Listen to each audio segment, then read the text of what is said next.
बिस्मिल्लाहिर्रहमानिर्रहीम। अस्सलाम वालेकुम। Welcome to my channel.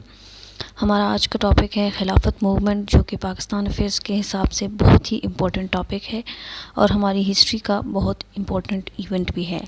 तो चलिए स्टार्ट करते हैं। Lucknow pact made Hindus and Muslims of India work together in matters of constitutional and political issues. However, the Hindu-Muslim unity came to its conclusion during the खिलाफत movement. ठीक है, मैंने अपनी पिछली वीडियो में लखनऊ पैक्ट को डिस्कस किया था, जिसमें कायद-ए-आज़म ने क्या किया था कि जब उन्होंने मुस्लिम लीग को ज्वाइन की तो वो चाहते थे कि दो जो मेजर पॉलिटिकल पार्टीज़ हैं, कांग्रेस और मुस्लिम लीग, वो मिलकर काम करें effectively for the independence of India. वो वहाँ पर जो कोऑपरेशन इस्टेब्लिश हुई थी वो खिलाफत मूवमेंट में आकर ख़त्म हुई। खिलाफत मूवमेंट के दौरान at the start of world war one, the Ottoman empire of Turkey held the seat of Khilafat. The Turks stand behind Austria and Germany to fight against Russia, Britain and France. British wanted Indian Muslims to join the fight alongside them and promised them that they will protect the Khalifa and the Ottoman Empire. As a result, thousands of Muslims joined the army. ठीक है, British ये चाहते थे कि जो Indian मुसलमान हैं वो उनकी साइड से जंग लड़ें, और उन्होंने ये वादा भी किया था कि वो खलीफा को और जो ओटोमन एम्पायर है उसको कोई नुकसान नहीं पहुंचाएंगे। इसी वजह से जो थाउजेंड्स ऑफ मुस्लिम थे उन्होंने ब्रिटिश साइड ज्वाइन कर ली।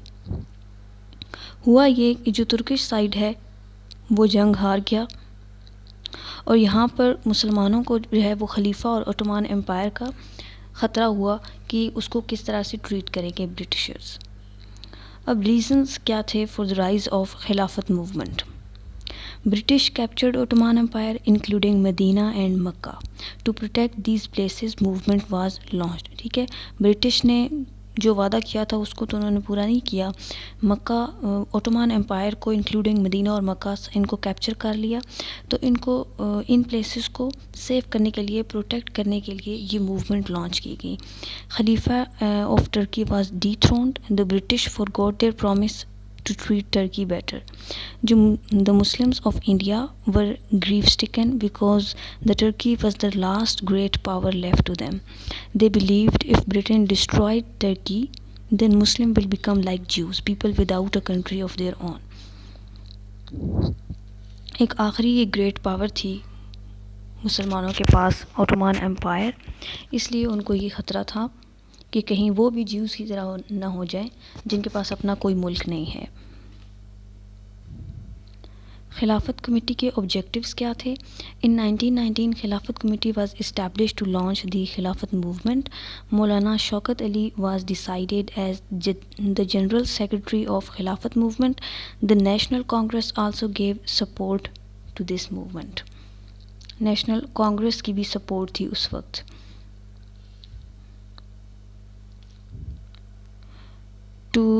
मेन ऑब्जेक्टिव इसका था to protect the holy places of Muslims, to defend the खलीफा, to protect the Ottoman empire. Fail क्यों हुई खिलाफत movement? The demands and arguments made by Khilafat delegation were rejected. Under British policy of repression around 30,000 supporters were arrested. The Ali brother Maulana Shaukat Ali and Maulana Mohammad Ali were arrested. After the incidents of Chori Chora, Gandhi also withdrew his support from the Khilafat movement. पहले तो Congress support कर रही थी, लेकिन चोरी चौरा के incident के बाद गांधी ने जो है वो सपोर्ट करना बंद कर दिया। तो ये भी एक फेलियर था खिलाफत मूवमेंट में, इसका भी रोल था। In 1924 under the leadership of Mustafa Kemal Turks announced the end of Khilafat. It came as a blow to Indian Muslims. So 1924 में खिलाफत ख़त्म हो गई। ये कुछ इसके मेन रीजंस थे फेलियर के। होप्स हो कि खिलाफत मूवमेंट क्या थी, इसका कॉन्सेप्ट आपको समझ आ गया होगा। अगर आपने अभी तक मेरे चैनल को सब्सक्राइब नहीं किया तो सब्सक्राइब कर दें और साथ में मौजूद बेल बटन को प्रेस कर दें ताकि मेरी आने वाली तमाम वीडियोस की नोटिफिकेशन आप तक पहुंचते रहें।